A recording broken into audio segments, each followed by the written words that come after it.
Good day, ladies and gentlemen, and welcome to your Tesla Motors third quarter 2013 financial results Q&A conference call. At this time, all participants will be in a listen-only mode, but later there will be a chance to ask questions, and instructions will be given at that time.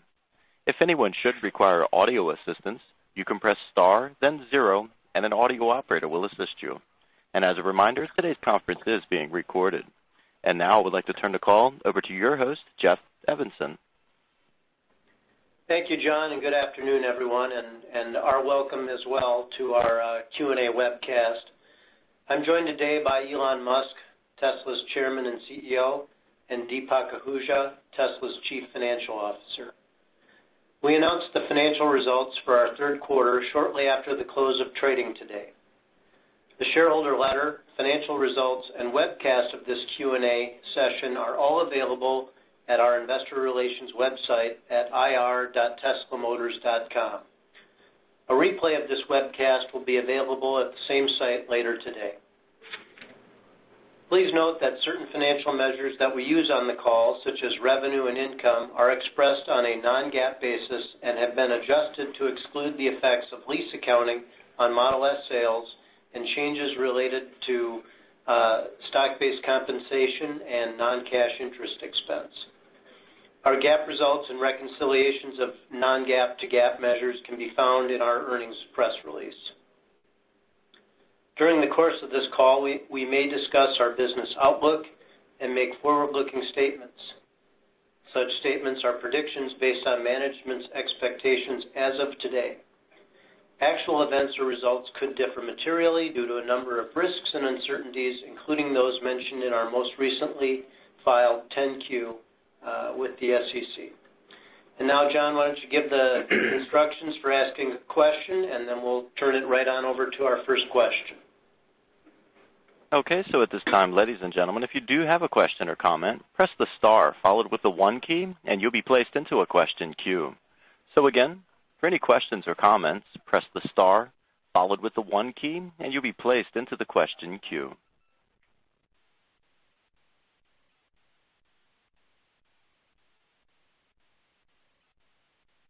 Okay, and we'll take our first question from Jamie Albertine from Stifel. So, Jamie, please go ahead.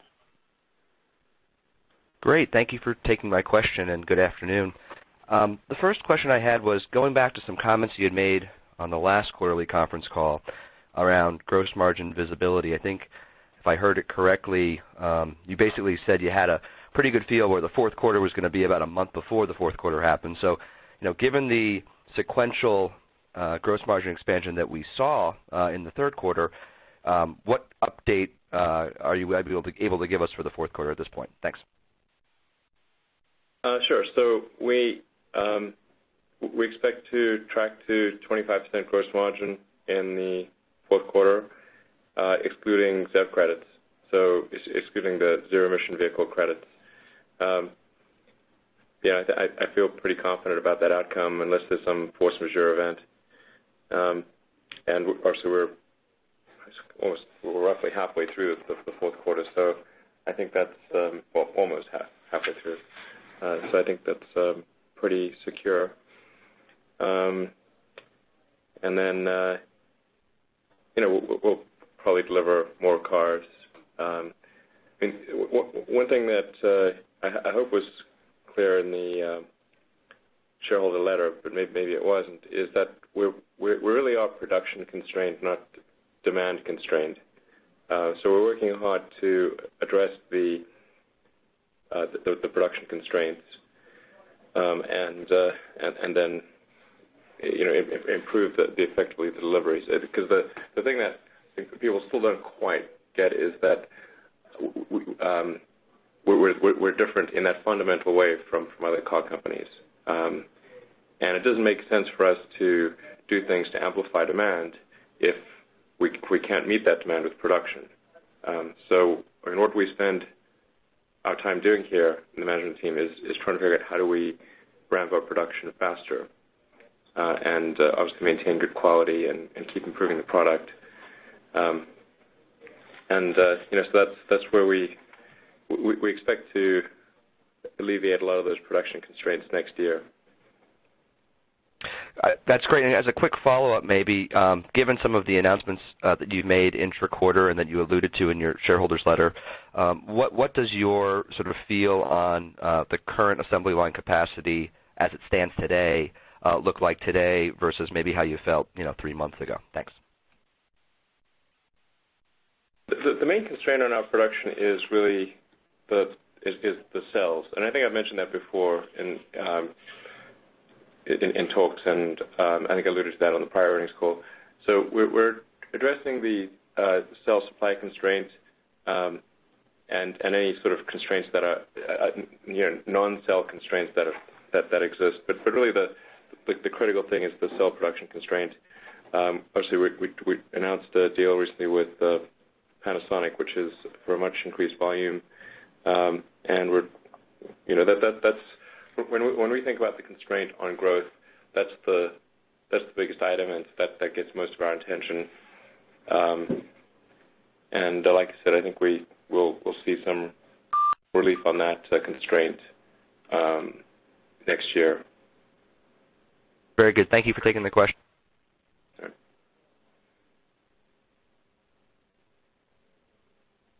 Okay, thank you. So we'll take our next question coming from Craig Irwin from Wedbush Securities. Good evening. Thank you for taking my question. So Elon, I wanted to ask a more philosophical question of you. We're hearing from different sources that the cost of your Model S drivetrain is more or less at parity with some of the conventional ICE vehicles out there, some of the premium vehicles in the market. Now, with the visibility on battery costs coming down fairly significantly over the next few years, when you look at the Gen 3 vehicle, would you still want to price that at a premium versus comparable vehicles where you would basically be benefiting from the ROI that you offer to the customer, basically less expensive gas in the tank, considering they're not using petroleum, they'll be using clean electricity? Or would you consider pricing that, more or less at parity or possibly at a discount versus the conventional competition? Well, I think what I've said before is that we want to try to price the Gen 3 vehicle at around the $35,000 price point. And when you consider the savings from gasoline, depending on what you consider gasoline to be at that point, I mean, it's effectively like buying a gasoline car in the U.S. for maybe $28,000 or a gasoline car in Europe for maybe $22,000. So that makes it pretty competitive.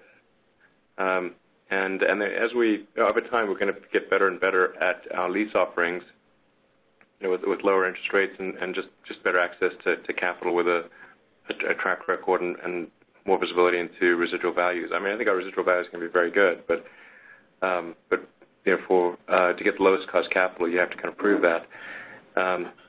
And I think long term, just like with Solar City, I see leasing as being overwhelmingly the path to go for electric cars, because it just brings the cost of transportation.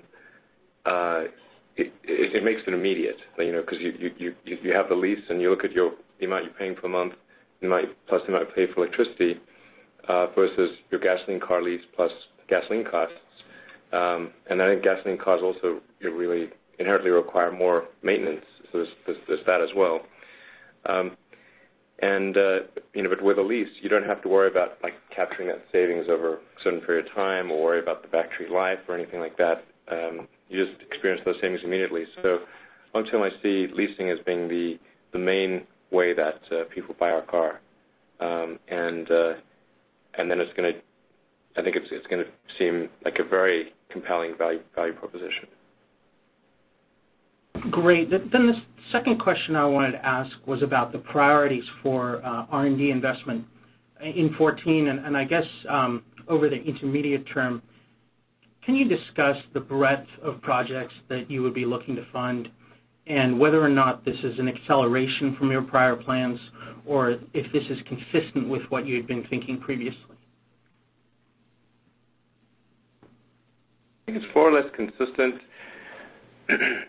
The thing that we're really going to be doing in 2014 is expanding Model S deliveries worldwide, particularly into Asia, and then more broadly into Europe, and as well as other parts of the world. So it's kind of international expansion and production expansion with Model S, and then development of the Model X. Just refining all of that, getting the tooling in place, and building out a really high volume production line, kind of next generation production line for the S and the X. Next year we'll also be doing the design work, the styling essentially of the third generation vehicle,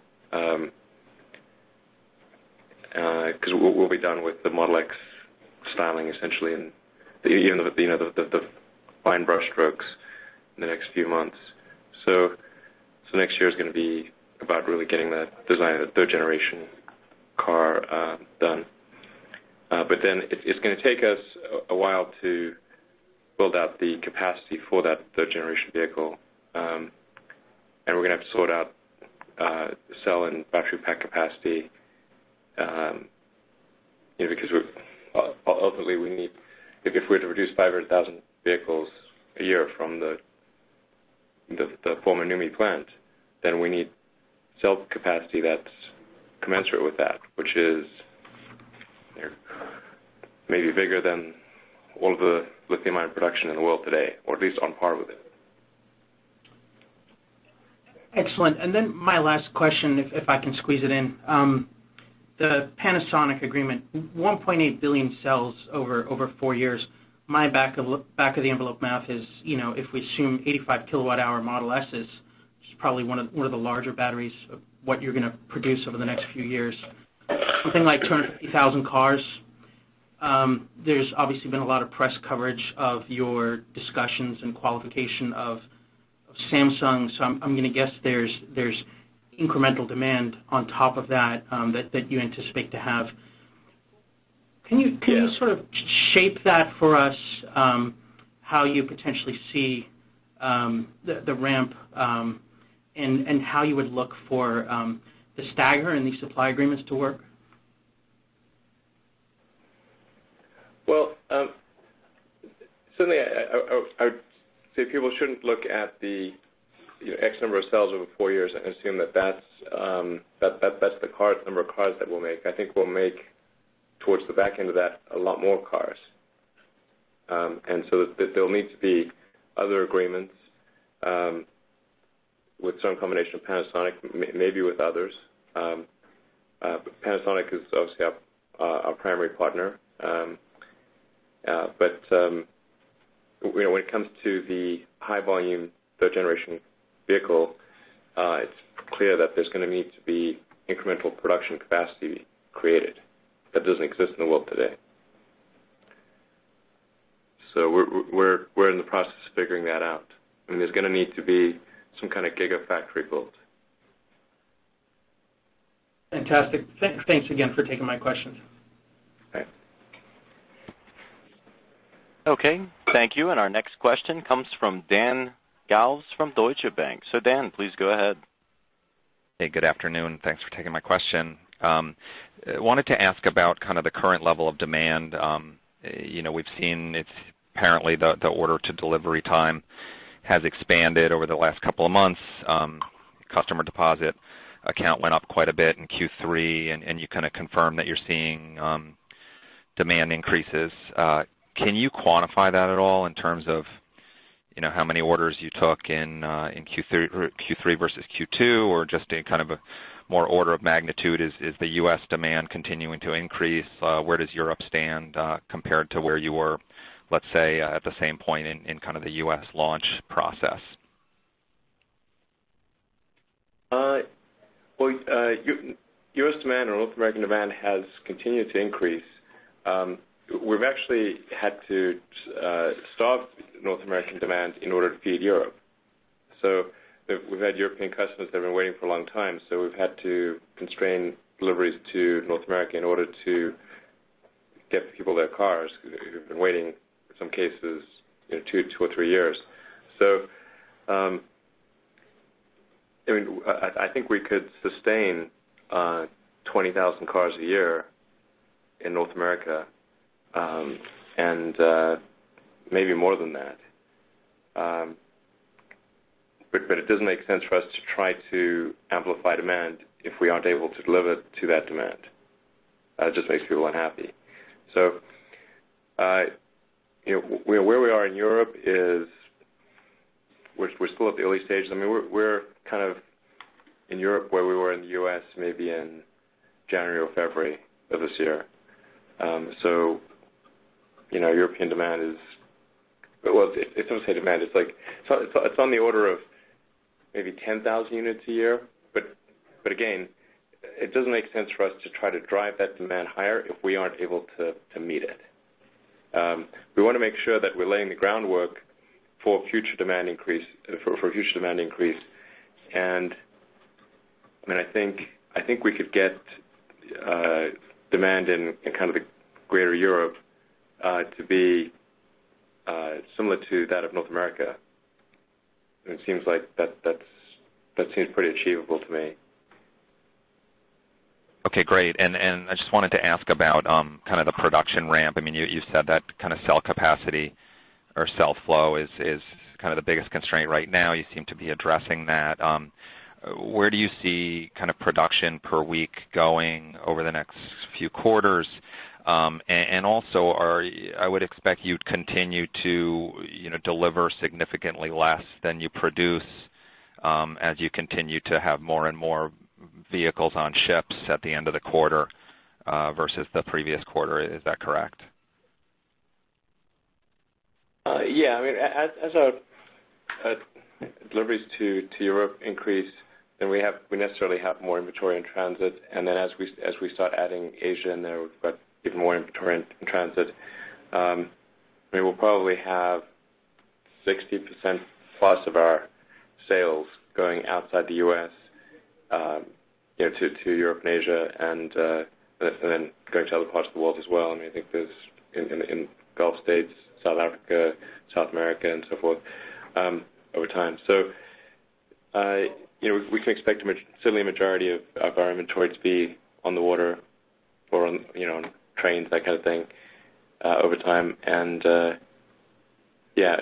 in terms of that being a capital issue, I think that's probably not going to be a capital issue because we can get pretty low cost funding for that for inventory in transit to customers. Because there's no question mark. It's unlike a lot of other products. These cars are going to customers, like they're to people who've actually bought the car. It's not speculative as to whether they actually want the car. We're shipping them their car. Got it. And just one more quick one. I mean, we heard this morning that the city of Beijing announced that they would further constrain license plate issuances, but at the same time they would issue about 15% of the license plates they issue next year, 20,000 units, is going to be reserved for EVs and PHEVs. And that percentage goes up to about 60,000 vehicles by 2017 reserved for EVs. Do you know if Tesla kind of imported vehicles would qualify for that? And what are your next steps in terms of getting delivery started into China? Yes, I believe we would. Qualify. We certainly are an EV and pure EV, so I suspect we would qualify. We have our Beijing store, which we've done sort of a soft opening on, and then we'll start delivering cars in the first quarter. Probably we're aiming for February, but it could be March, kind of. But we're aiming for February. We've passed all of the China homologation requirements. That's right. Yeah, homologation is behind us, which is great. Yeah, so we have all the potentially approvals from the Chinese regulatory authorities to ship the car, and we expect to probably ship up, put our first cars on a boat in January, and so they'll be arriving in February if things go according to plan. We'll still be somewhat production constrained, so it doesn't make sense for us to expand the scope of our sales territories too fast if we're production constrained, because that just amplifies the set of problems we have to deal with.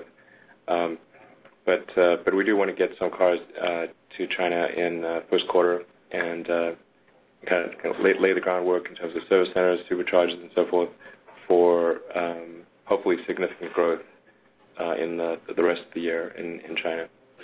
And despite the soft initial opening, we are seeing pretty good initial demand in China for the market. Yeah, we're not really even trying. Like right. We're soft is when we say soft, we really mean soft. We're not doing it's word of mouth. Maybe it's just not really anything beyond that. So,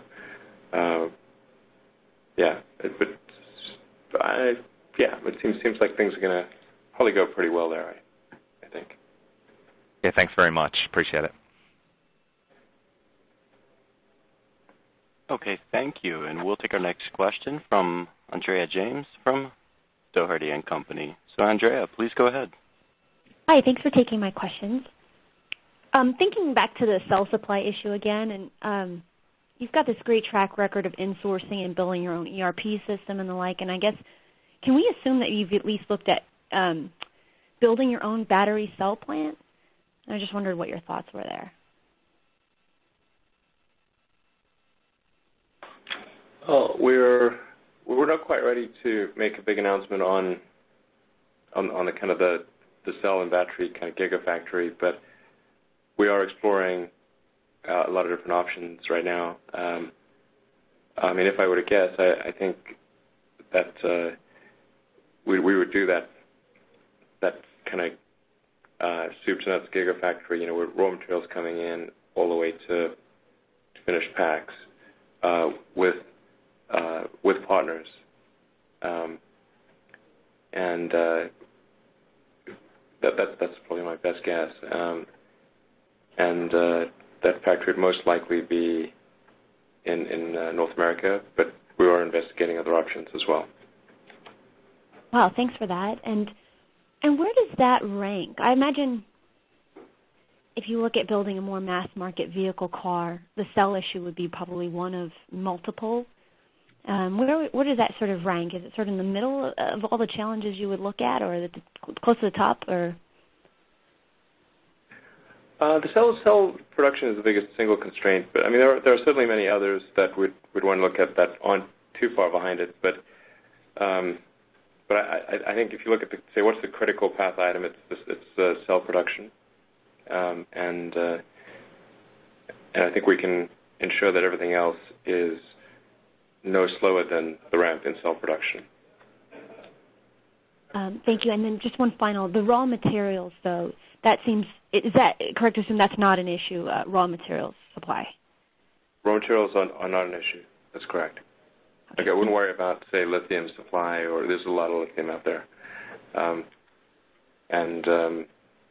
main constituents really in the cell are, if we terms by weight, are actually sort of nickel and then cobalt, aluminum, then lithium. Lithium is like maybe 1% of the cell mass-ish, maybe 2. Well, very exciting. Thank you very much. Sorry, 2% of the pack mass, maybe, or 1% of the pack mass, I should say. 2% of the cell mass. So. Okay, thank you. And our next question is from Elaine Quay from Jefferies. So, Elaine, please go ahead. Hi, everyone. Thanks for taking the question. Just going back to the new Panasonic supply agreement real quick, does this require a new factory or lines on their part, or is a significant portion already covered by their existing capacity? In other words, how should we think about what needs to happen on their side to meet the supply obligations? I think as far as next year is concerned, they got it covered. We've been working closely with them, and we spent a fair bit of time in the Panasonic factories, and I think we've got we have high confidence that Panasonic can deliver on their commitment. Okay, great. And the shareholder letter mentions that you've accelerated development work on the X. Does that mean the launch might not be quite as late in 2014? And if you're starting Gen 3 design next year, are we still looking at that 2017 timeframe for production as well? I think for the X, we're aiming for maybe a few units at the end of next year, but volume production is, in terms of high volume production, is probably Q2 2015.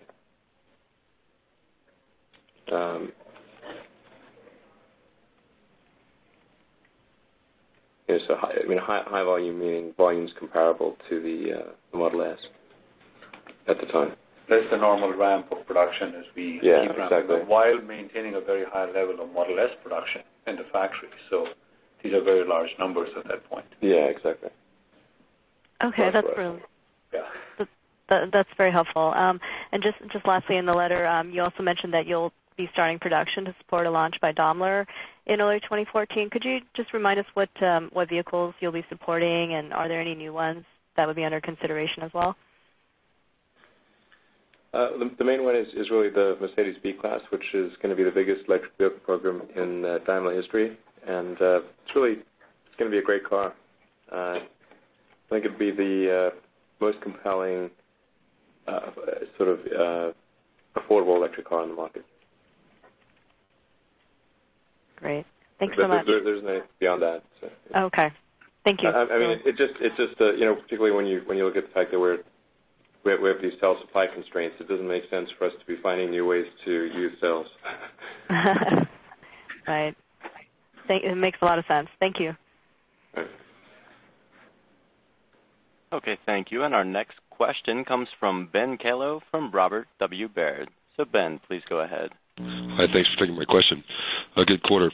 As you guys think about what you've learned from logistics, shipping to Europe, and then we think ahead to next year, is there risk around that, or have you guys got that ironed out as far as shipping to a different continent and then delivering there?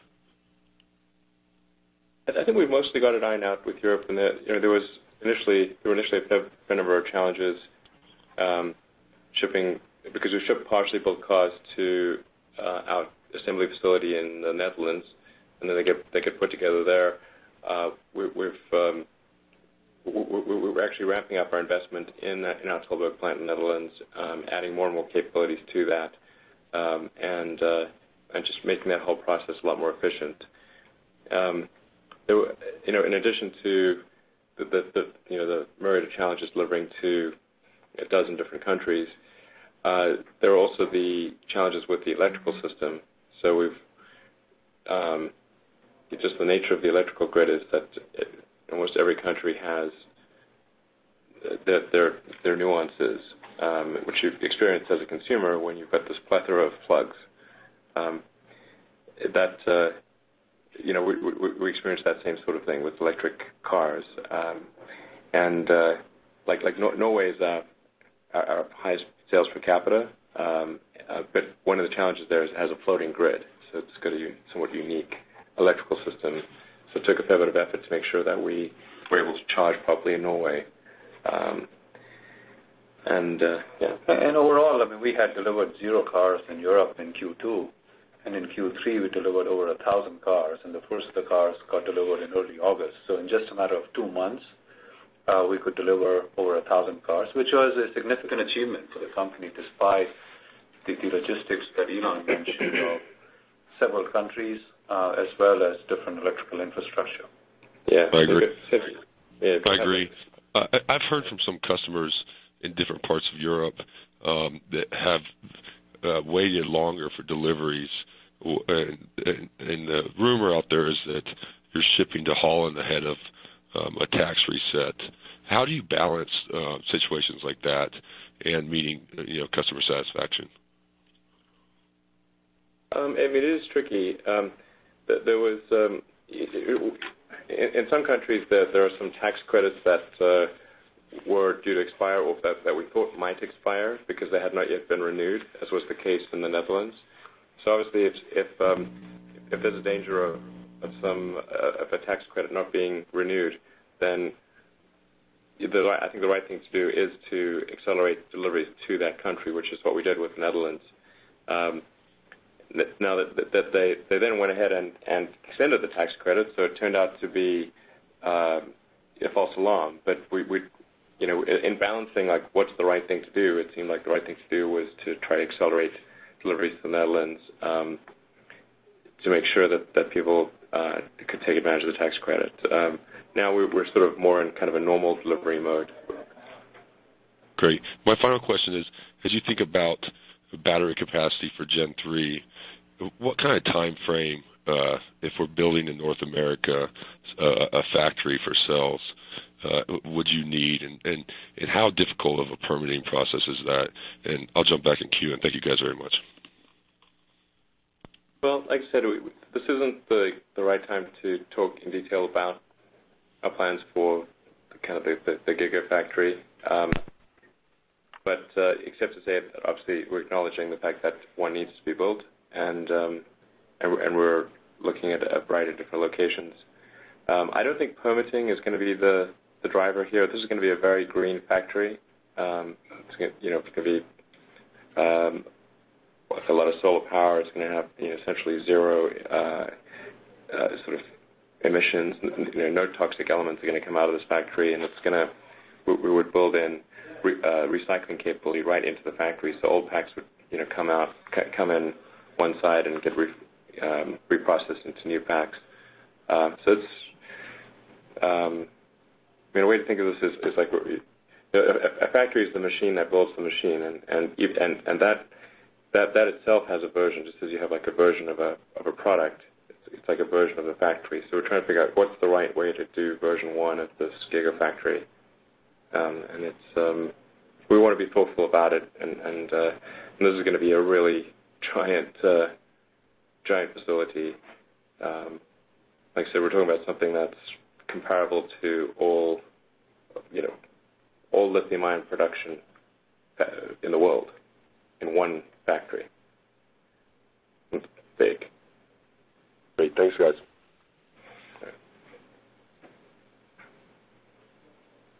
Okay, thank you. And our next question comes from Adam Jonas from Morgan Stanley. Adam, please go ahead. Thanks, everyone. I don't know if this is a question for Elon or for Deepak, but I was curious if the third quarter or even your outlook for the fourth quarter benefits from any true-ups from suppliers who might have been gouging you on production that they didn't expect you to do and you were able to do. And kind of we were hearing there could be some potential for true-ups. Curious if you can comment on that. No, Adam, no such luck. There are no such one-time benefits from suppliers that we booked, so this is a clean quarter. Okay, that's good. And could you comment on the wait time for a car ordered today in Europe on average? I know it can vary dramatically by country, but maybe you can give some examples of an order placed tomorrow morning, for example, how long someone could expect to wait for a car, and also for China, mainland. Right. Well, bearing in mind that from the point at which a car is manufactured in California, it's about 6 weeks-ish, maybe 7 weeks before it actually gets in the hands of the customer, because we make the sort of sub-assembled car kit. That then gets transported to Netherlands, gets assembled into a car, goes through final checkout, and then will be scheduled for delivery to a customer. So all of that, like I said, takes 6 or 7 weeks. And then there is a bit of a backlog. So I think it's something on the order of 3 to 4 months. Mm-hmm. And if you order a car now, you get one in 3 to 4 months, because there's a couple months of lead time on top of that. And then for China, presumably we would add then just your live launch for the Beijing dealer, for example, like you had a couple months on top of that, or is it for China? Yeah. So if you order a car for delivery in China right now, you probably get it in mid to late Q2. Okay. And I mean, I'd certainly recommend anyone who in China who does want to order the car to place their order fairly soon, because it looks like that wait time may be accelerating. Mm-hmm. So, in other words, the longer you wait, the longer you will have to wait. At least that's what it looks like. Got it. And Elon, just finally, any update on when you're going to take that cross-country road trip with your family? Everyone's kind of curious to see how that goes, or have you already done it and we just didn't see the production of it yet? Thanks. No, you would have seen it. In looking at sort of kids' schedules and everything, it looks like we might do that trip during spring break instead of over kind of the Christmas holidays, because it's going to be pretty snowy, and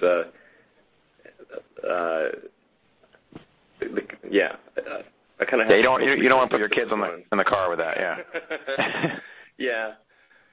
I mean, just going through the country when it's like the shortest day of the year and it's mostly nighttime is probably not the best way to go.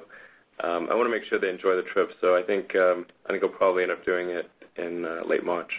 Well, the car's built like a tank. It seemed to go through those Mexican concrete walls pretty well, so pretty strong build quality. Thanks a lot, everyone. You're welcome. Yeah, actually, the full story on that is actually it's even crazier than that. The car actually sheared off something like 17 feet of curb wall, then went through a concrete wall, 6-foot high concrete wall, then smashed into a tree. It's like, holy crow. Okay, thank you. And our next question comes from John Lovallo from Bank of America. Please go ahead with your question. Hey guys, thanks for taking the call. I guess the first question would be, it looks like in the second quarter, North American volumes rose by about 250 units sequentially. The third quarter, it looks like they declined by 650 units sequentially. And I know you've talked about the supply constraints, but I guess the question is, do you think that we could be hitting a point where maybe the early adopters have kind of been, their orders have been filled and maybe demand is leveling? No, I think there's a huge amount of untapped demand in North America. And we saw a pretty solid increase in reservations in Q3 in North America compared to Q2. The fact that we delivered less cars is not an indication of demand. It's just a matter of how we mixed our production between Europe and North America. So we don't want to create any misimpression of how production happened versus demand.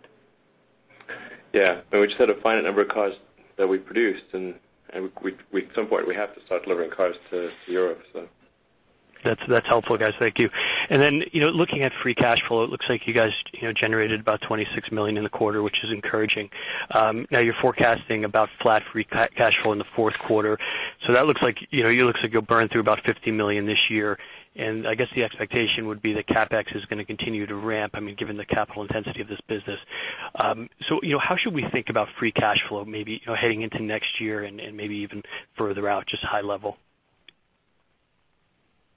You want to say anything? We prefer to give 2014 guidance in a bit more detail at the next call, but certainly our goal is to generate significant amount of cash from our operations and offset as much as, if not all, of our capital expenditures as we go forward. It also depends to some extent how much we accelerate development of new products and how much we continue to grow globally in 2014, and we have big ambitions of that. So I think it's probably best that we hold on and give you a bit more granular sense of this in the next quarter. Yeah, that's fair. Sorry, go ahead, Elon. Yeah, the general approach we're trying to take is to make steady, modest improvements in our available cash while growing the business at a really rapid percentage rate relative to the rest of the industry. These are super big percentage growth rates compared to what's normal in the car business. So if we can actually generate a little bit of positive cash flow while having an ongoing very high percentage growth rate, that seems like a pretty good outcome. That's how we look at Q3 results, considering how much we have invested globally in our infrastructure, in our growth, and we still generated positive cash flow. It's a great outcome for the quarter. Yeah, exactly. Just like superchargers alone, we're aiming to have essentially all of North America covered in detail by the end of next year. So not like in some cases it'll be some frequently traveled routes will be potentially double or triple covered with superchargers, and we expect to be able to travel anywhere in Europe, or at least Western Europe and many parts of Eastern Europe by the end of next year. So despite all that, and growing production volume and developing the Model X, despite all that, I think we can still be positive cash flow. That's very helpful, guys. If I could just sneak one more in, can you just tell us what the effect of the GHG and CAFE credits were in the quarter, the effect on gross margin? It was really small. That effect continues to decline every quarter, John, and it was slightly over 1%. 1%. Okay. Thanks, guys. Thank you. And our next question comes from Colin Rusch from Northland Capital. So please go ahead with your question. Thanks so much. Can you talk about the improvement in takt time and the elimination of overtime in the quarter for your production run rate? Yeah, I think overall our production efficiency is continuing to reduce. So as a result, we are using less overtime, and our cost per car per unit continues to decrease. Yeah, I think there's room to improve on our labor cost per car, and we have a number of initiatives underway to reduce labor cost per car, which we kind of need to do. Otherwise, we simply can't fit enough people at the factory. So it's not as we'll continue to grow headcount, but our headcount per car should get much better in the ensuing quarters. Okay. And then, yeah. Go ahead.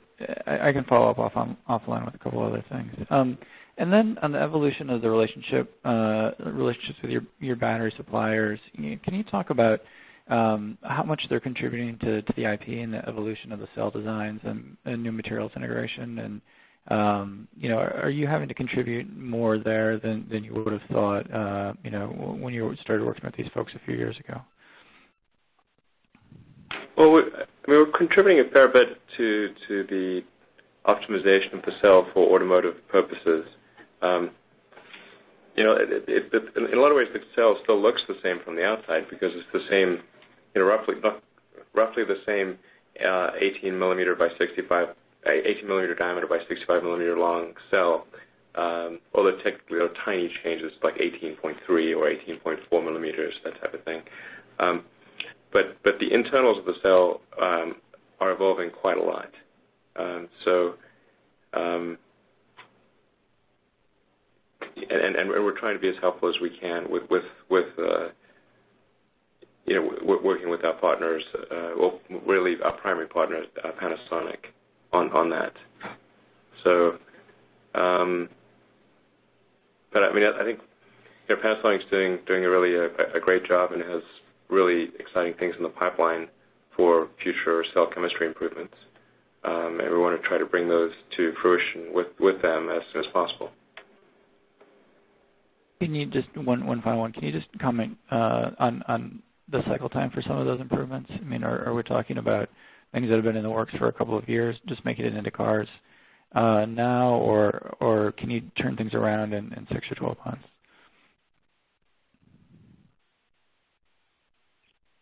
Well, a general goal is to make a meaningful step change improvement in the pack technology, cell and pack technology, every roughly 4 years. So we started production 1.5 years ago. And so, one would expect that in roughly 2 years there'd be a significant change. There'll be small changes before then, but probably a more significant step change in the 2 to 3 year time frame. Okay, thanks so much. Yeah, I mean, the key thing is to have that step change in place for the third generation vehicle. Of course, that would have benefits to the Model S, the premium line of cars as well. All right, John, we probably have time for just one more question. We're going to go a little bit over here, but let's just try to fit one more in, please. Okay. Well, we'll take our next question from Patrick Archambault from Goldman Sachs. So, Patrick, please go ahead. Okay, yeah, thanks for squeezing me in here. Wanted to actually follow up on that last question. If I remember well, like part of the rationale for using 18650s was to take advantage of the scale that was already there. When you're talking about building, a new factory, on your own, you're sort of bringing your own scale to the table, right? And probably opens up a lot of options. So, as we think about battery technology for the Gen 3, might you actually rotate away from that sort of 18650 architecture into something that's maybe a little bit more compact and simple? Would be my first question. Well, I mean, I think you're asking. It would be odd if an 18 millimeter diameter and 65 millimeter length just happened to be the perfect size for a cell. That said, if it's a flat optimization, there's no reason to go away from that form factor. So we're still investigating that. We're not 100% one way or the other. I would imagine though that we don't go particularly far away from that size. If we'll either stick to that size or we'll have something that's not hugely bigger. It's somewhat of a misconception that like a bigger cell is cheaper. It's not cheaper. In our experience, we've yet to see a situation where large format automotive cells are actually cheaper on a cost per kilowatt hour basis. Gotcha. Okay, if I can just one more just on how you're going to configure your manufacturing, sort of going into the end of this year.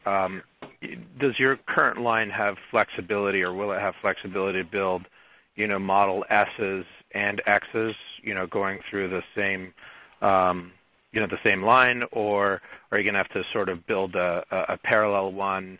Ultimately, I think the original expectations you put out was 40 to 50 global units of demand for S. So clearly that would probably tax at some point the setup you have now. But just kind of wondering when that additional capacity would go in and how it might be configured.